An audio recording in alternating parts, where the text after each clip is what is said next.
Tem algo errado com esse Panzer V Panther do exército alemão. Ele está pintado com marcas nacionais da Polônia. Mas então, como este Panzer veio parar nas mãos da Polônia? Qual a história real dele? Vem comigo que eu te conto essa história. Era o 2 de agosto de 1944, um grupo de soldados da resistência polonesa observam 3 tanques Panther que se aproximam por uma rua de Varsóvia, a capital da Polônia. Os poloneses esperam até que o inimigo esteja ao alcance e daí desatam o caos. Coquetéis Molotov impactam o terceiro tanque que fica destruído. Os outros 2 são atacados com granadas e com armas Piat e são imobilizados. A tripulação do primeiro Panther é capturada e concordam em treinar os poloneses no uso do tanque em troca das próprias vidas. 2 tripulações são treinadas no espaço de poucas horas, enquanto outros reparavam os tanques para voltar a operar.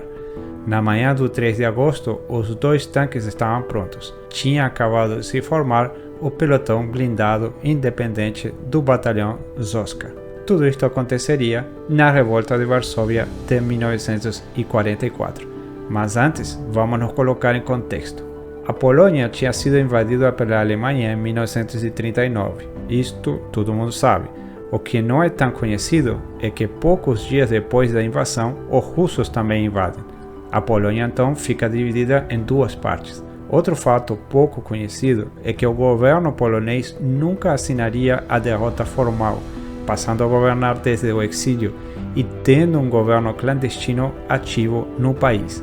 Esta é a origem da resistência polonesa. A resistência não deu descanso aos ocupantes. Realizaram sabotagens, assassinatos e ainda conseguiram capturar uma máquina Enigma, que foi fundamental para decifrar o código alemão de comunicações, mais tarde lá na Inglaterra. Tem um filme sobre isso, a história é bem interessante.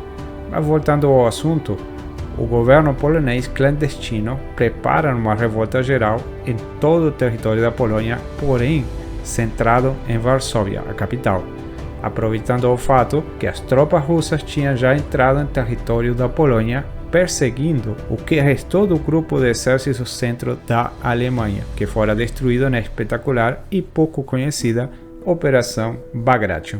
A ideia do governo era liberar a capital e tomar o controle do futuro da Polônia, com a ajuda dos russos que estavam a apenas 10 km.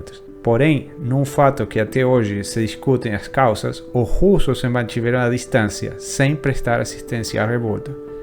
A luta continuava feroz dentro de Varsóvia. O primeiro Panther a ficar disponível foi testado em batalha no dia 4 de agosto, quando foi utilizado para neutralizar um ninho de metralhadora. Este tanque ia pintado com bandeiras da Polônia aos lados da torre e um emblema quadrado na frente que era utilizado pela Força Aérea Polonesa. As letras WP também foram pintadas. Estas letras são as iniciais do exército da Polônia. A tripulação deu o nome a este tanque, em memória de um colega que tombou em combate alguns dias antes. Eles o chamaram Pudel, mas a tripulação o chamava carinhosamente de Magda.